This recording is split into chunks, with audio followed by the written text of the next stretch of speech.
Question के ये हम कैटेगरी कैसे चेंज कर सकते हैं। ये कैटेगरी बिल्कुल चेंज हो सकती है। रेजिडेंशियल प्लाट हाउसेज आप यहाँ पे कुछ भी लिख सकते हैं अपने ब्लॉक के हिसाब से। एडमन में आके एडमन में आने के बाद आपने सिंपल जाना है कैटेगरी मैनेजमेंट में। कैटेगरी मैनेजमेंट में आके यहाँ पे आप इन सब को एडिट कर दें, चेंज कर दें। नई आपने कैटेगरी ऐड करनी है, आप इसमें नई कैटेगरी ऐड कर सकते हैं। जो पहले से हैं उनको एडिट कर सकते हैं, डिलीट कर सकते हैं। नई ऐड करना चाहते हैं, यहाँ से आप नई कैटेगरी ऐड कर सकते हैं। और यही category at the time of sale आपके काम आएंगी। जब आप कस्टमर को सेल करेंगे प्लॉट वगैरह, तो यहाँ पे ये काम आएंगे आपके। यहाँ पे आप सेलेक्ट करके हर कैटेगरी के आपने जो सेव किए होंगे प्लॉट वगैरह, वो आप यहाँ पे सेल आउट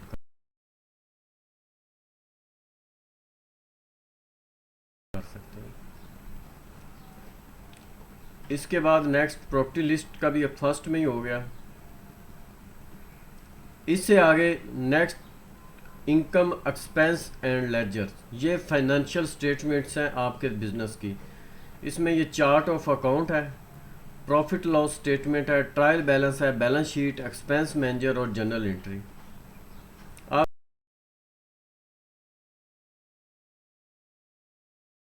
एक्सपेंस मैनेजर में आएंगे तो यहाँ पे आके आपने सिंपल एक्सपेंस की डेट सेलेक्ट करनी है।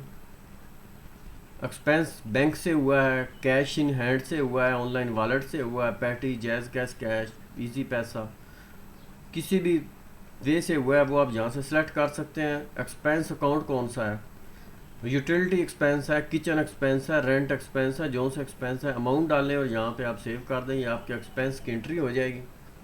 डेली बेस पे आपके जो भी अखराजात होते हैं, टुडे आज की डेट में जो अखराजात हुए हैं, यहाँ से आप सिलेक्ट करें। ये हम एक एंट्री सेव करके चेक कर लेते हैं। अभी ये 1000 के रेंट, 10,000 के रेंट एक्सपेंस हो गए, आपने ऑफिस का रेंट पे कर दिया। सेव करें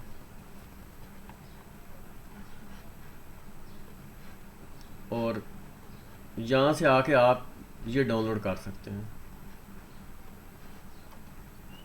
एक्सपोर्ट पीडीएफ कर दें, एक्सपोर्ट एक्सेल कर लें। एक्सपोर्ट पीडीएफ करना, आप इनको एक्सपोर्ट पीडीएफ कर सकते हैं। एक्सपेंस मैनेजर टुडे, अगर आप इसको वीक पे करना चाहते हैं, एक्सपेंस मैनेजर वीक आपका डाउनलोड हो जाएगा। पूरे हफ्ते के एक्सपेंस डेली बेस करना चाहते हो तो डेली बेस, टुडे सेलेक्ट करके डेली बेस से डेट रेंज करनी है तो डेट रेंज से भी आपके तमाम एक्सपेंस जो है वो डेट रेंज के हिसाब से आप उनको डाउनलोड कर सकते हैं शीट, और उसका प्रिंट आउट ले सकते हैं डेली बेस पे।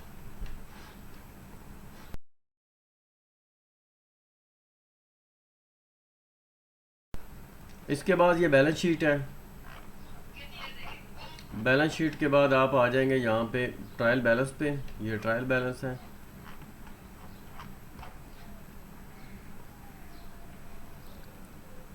ट्रायल बैलेंस के बाद प्रॉफिट एंड लॉस स्टेटमेंट है। अगर आपने इनिशियल कॉस्ट दी हुई है, अपने प्लाट्स की कॉस्ट दी हुई है और सेल प्राइस पे जब सेल करेंगे तो ये बिल्कुल आपका प्रॉफिट लॉस कैलकुलेट करेगा। ये मैंने रॉ एंट्रीज की थी।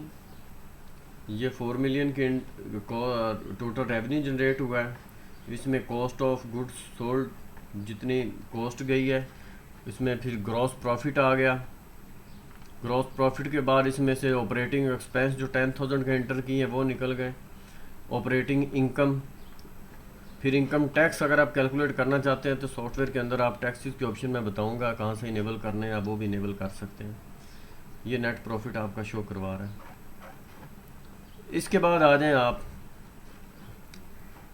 इसमें जनरल एंट्री की भी ऑप्शन है, आप जनरल एंट्रीज कर सकते हैं। डेबिट क्रेडिट, आपके बैंक अकाउंट में पैसे पड़े हैं, आपने वो ट्रांसफ़र करने हैं, बैंक अकाउंट से आपने ट्रांसफ़र करने हैं कैश इन हैंड में। विड्रा बैंक से कर लिया तो आप यहाँ पे 50,000 विड्रा की आप 50,000 लिखें, यहाँ पे 50,000 क्रेडिट कर दें तो ये बैंक से शिफ्ट हो जाएंगे आपके कैश इन हैंड में। इसके बाद चार्ट ऑफ अकाउंट, ये आप अपने को जैज़ कैश, इजी पैसा, कोई भी वॉलेट इसमें ऐड करना चाहते हैं, कोई भी नए अकाउंट्स ऐड करना चाहते हैं तो आप यहाँ से ये नए अकाउंट ऐड कर सकते हैं। फॉर एग्जांपल आपने जैज़ कैश का अकाउंट अपना ऐड करना है इसमें, वो भी आपके ऑपरेटिंग में आ रहा है तो जैज़ कैश का कोई भी कोड लगा दें, रैंडमली कोड लगाएं, जैज़ कैश लिखें,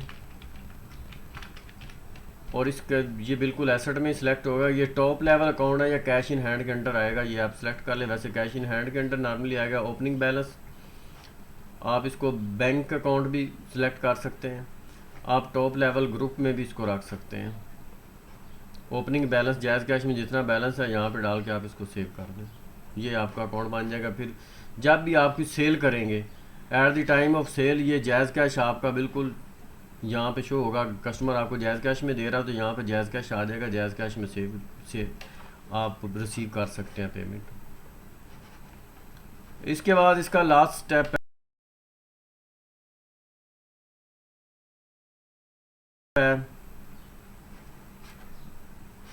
setting and branding. Setting branding में आप अपनी कंपनी का नाम यहाँ पे लिख सकते हैं, टैगलाइन लिख सकते हैं, यहाँ पे बिजनेस का एड्रेस दें, यहाँ पे फ़ोन नंबर दें, करेंसी जो जिसमें आप वर्क कर रहे हैं वो यहाँ पे सिलेक्ट कर सकते हैं। इनेबल सेल टैक्स, इसको इनेबल करना इनेबल कर दें, डिसेबल करना डिसेबल कर दें।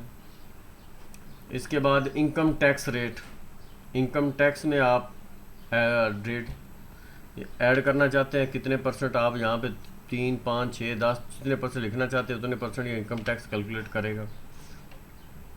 ये प्रिंटर की सेटिंग है। अगर आपने कोई प्रिंटर इंस्टॉल करना है, यहाँ पे डिफ़ॉल्ट प्रिंटर जो सेलेक्ट कर लेंगे, डिफ़ॉल्ट प्रिंटर वही प्रिंट आपका उसी प्रिंटर से आपका प्रिंट आउट होगा। इसके बाद आ जाएंगे आप इसमें लोगो पे, आप अपना यहाँ से लोगो अपलोड कर सकते हैं, अपनी कंपनी का लोगो अपलोड कर लें। सॉफ्टवेयर का तमाम डाटा आप रीसेट करना चाहते हैं यहाँ से रीसेट कर सकते हैं, तमाम डाटा रीसेट हो जाएगा सॉफ्टवेयर में, तमाम डाटा 0 हो जाएगा।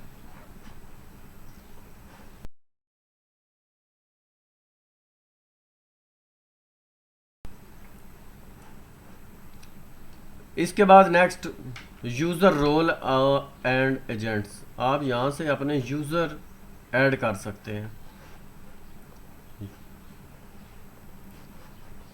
यूज़र सिंपल यूज़र नेम दें, फ़ोन नंबर लिखें, आपके जो एम्प्लॉई हैं पासवर्ड दें, उन्हें पासवर्ड ऑप्शनल अगर लगाना चाहते हैं। अगर उनको सॉफ्टवेयर का एक्सेस देना है अपने एम्प्लॉई को तो आप उनको सॉफ्टवेयर का एक्सेस दे सकते हैं। यहाँ पे यूज़र नेम उनका बना के और पासवर्ड बना के आप उनको दे दें और एज आ यूज़र वो ट्रीट होंगे।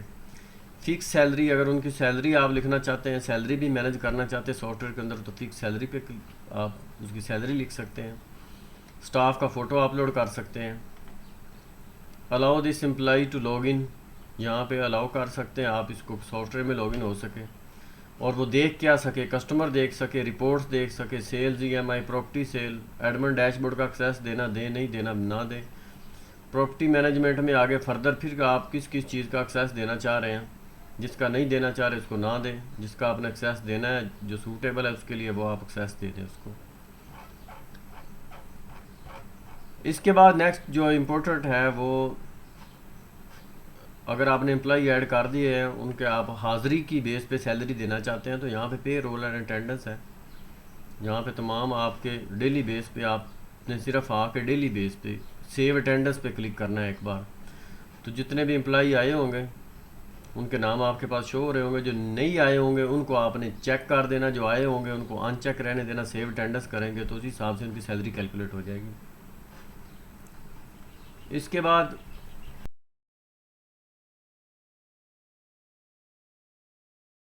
जो इम्पोर्टेंट है वो बैकअप एंड रिस्टोर है। बैकअप एंड रिस्टोर में आप सॉफ्टवेयर का जितना भी वर्क किया है इसका बैकअप लेके USB में रख सकते हैं, आप इसको अपनी G ड्राइव पे रख सकते हैं, आप हार्ड ड्राइव पे रख सकते हैं। ये इम्पोर्टेंट होता है, कंप्यूटर क्रैश हो जाते बाज़ औक़ात, कंप्यूटर में मसला हो जाए तो फिर सॉफ्टवेयर को आप एक्सेस नहीं कर पाओगे, तो कम से कम बैकअप आपके पास पड़ा होगा। बैकअप आप दोबारा आके यहाँ से रिस्टोर कर, सॉफ्टवेयर दोबारा इंस्टॉल करें विंडो करवाने के बाद तो इसको आप यहाँ से कर सकते हैं, बैकअप रिस्टोर कर सकते हैं। ये सॉफ्टवेयर का एक शॉर्ट सा इंट्रो। इसमें मज़ीद कुछ मालूमात चाहिए हो तो आप हमसे कांटेक्ट कर सकते हैं, आपको मज़ीद भी हम वीडियोज़ प्रोवाइड कर सकते हैं। Thank you.